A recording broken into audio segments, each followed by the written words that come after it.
we'll talk about how can you add shipping address on your Wayfair app. We'll go to figure out this solution or know how you can do that in your app. So all you have to do, you just go down, click here on account down here.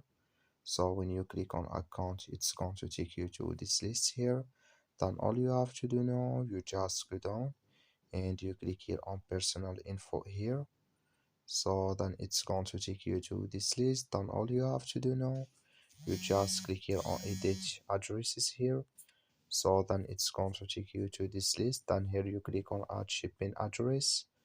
So when you just click on it, it's going to take you to this list. Here can you choose your country and add address 1 and 2, then your city and state here, then here postcode and number and phone number and company name. Then you click here on save, then it's going to add with you. That's all you have to do. Thank you for watching. Don't forget to support us by liking, subscribe.